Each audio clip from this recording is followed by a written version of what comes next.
तो देखो बच्चों, आज मैं आपको बताऊंगा कि जो इलेक्ट्रोस्टैटिक फोर्स होता है और ग्रेविटेशनल फोर्स होता है उन दोनों में क्या डिसिमिलरिटीज़ हैं, मतलब क्या असमानताएं हैं। तो आप बड़े ध्यान से इसको समझना। तो देखो, पहली डिसिमिलरिटीज़ क्या होती है कि जो इलेक्ट्रोस्टैटिक फोर्स है वो दो चार्जेज के बिटवीन काम करता है जो रेस्ट में होते हैं, और जो ग्रेविटेशनल फोर्स होता है वो बिटवीन टू मासेस एग्जिस्ट करता है। दूसरी डिसिमिलरिटीज़ क्या होती है कि जो इलेक्ट्रोस्टैटिक फोर्स होते हैं उनकी दो नेचर होती हैं, वो रिपल्सिव भी हो सकते हैं, वो अट्रैक्टिव भी हो सकते हैं, depending on the nature of charge. अगर चार्जेज लाइक चार्जेस हैं तो वे हमेशा रिपल्सिव होंगे, और अगर चार्जेज जो है अनलाइक हैं तो वे अट्रैक्टिव होते हैं। लेकिन जो ग्रेविटेशनल फोर्स होता है उसकी केवल एक ही नेचर होती है, और वो होती है अट्रैक्टिव फोर्स। आपने कभी नहीं सुना होगा कि ग्रेविटेशनल फोर्स रिपल्सिव फोर्स है। ऐसा क्यों?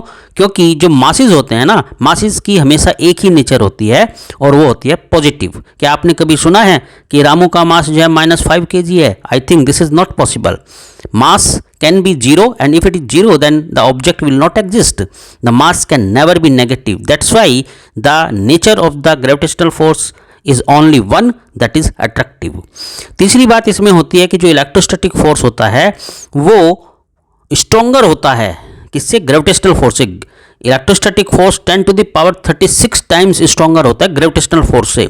इसलिए जो ग्रेविटेशनल फोर्स होता है वो वीकेस्ट फोर्स होता है, ठीक है।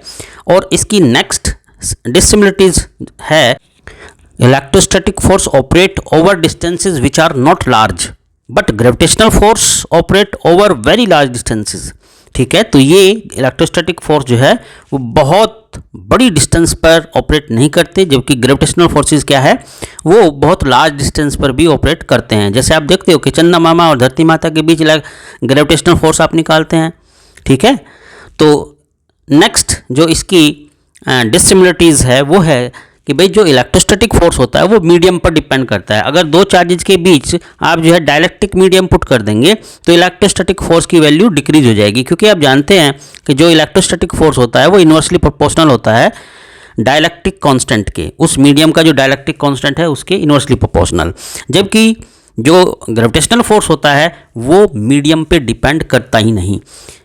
दो मासेस हैं, वो चाहे हवा में हो चाहे पानी में हो, अगर उनके बीच डिस्टेंस सेम है, मासेस की वैल्यू सेम है, तो ग्रेविटेशनल फोर्स हमेशा उनके बीच सेम रहेगा, उनके बीच मीडियम पे डिपेंड नहीं करता। तो आई होप कि ये कुछ डिसिमिलरिटीज जो है आपको समझ में आ गई होंगी। नहीं आई होंगी तो मुझे कमेंट करके ज़रूर बताना, मैं फिर से आप लोगों को बताऊंगा। अगर चैनल को सब्सक्राइब नहीं किया तो बच्चों उसको सब्सक्राइब कर लेना। आपका दिन शुभ हो।